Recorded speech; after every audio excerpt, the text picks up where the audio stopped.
Finally, Weller's paper draws attention to the visionary nature of two important men who were able to overcome fears of those who are not like them by learning about them, and then went on to share their findings with a wider audience. This serves to humanize the other, and thus is an extremely important step in overcoming the kind of hostility that arises out of ignorance.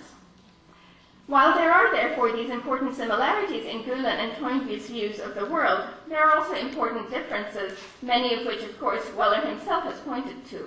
Yes, one is still living while the other is not. And yes, one was English while the other is Turkish, one Christian and the other Muslim. What interests me is not so much the technical details of the passports that these men, finally someone we can talk to.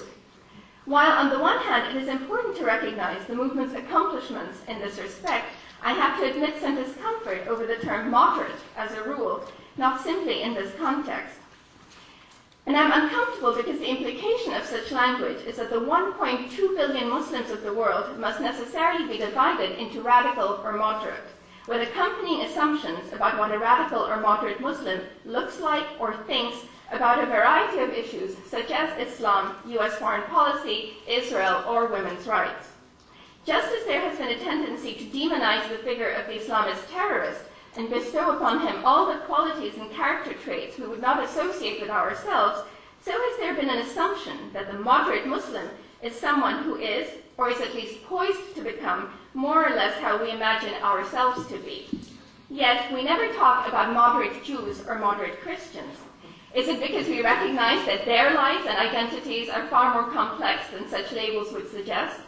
By focusing on labels like moderate versus radical, are we not falling into the same trap as people like Bernard Lewis, Samuel Huntington, and even the nationalist Turkish elites who are obsessed with the Muslimness of Muslims to the exclusion of all other identities, needs, and concerns?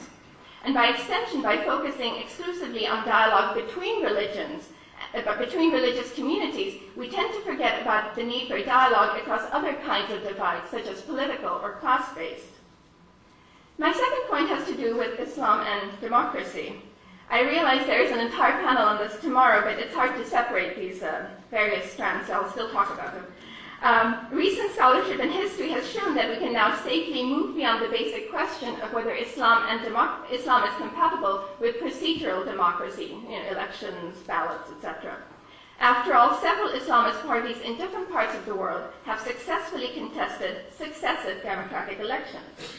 A better test of the movement's commitment to democracy is its commitment to the equality of all citizens, Muslim and non-Muslim, but also men and women.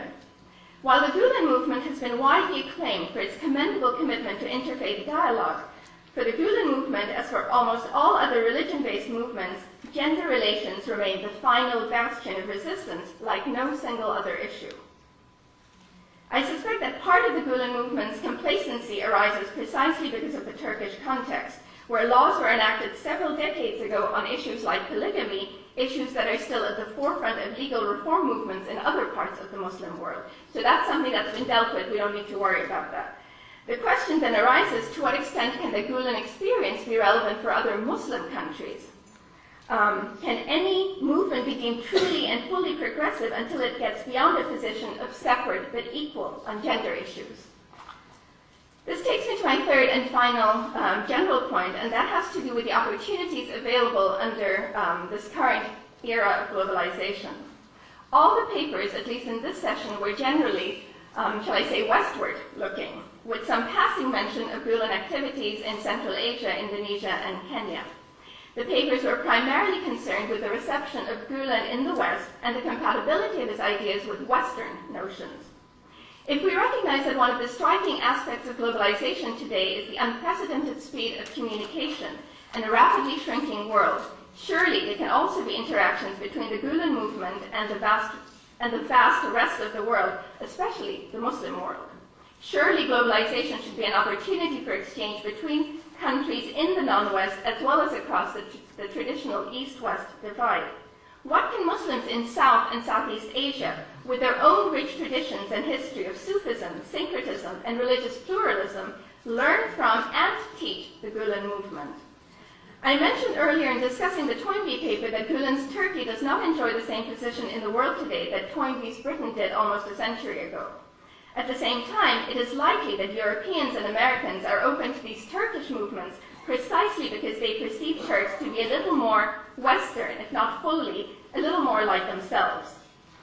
Might that not explain why we have heard so much more about this particular movement and not other similar trends that may exist in other, far less European parts of the Muslim world? In the end, truly meaningful dialogue should bring to the table also those with whom we feel less comfortable and familiar. I'll stop here because hopefully we'll have good discussion. Oh, wow. So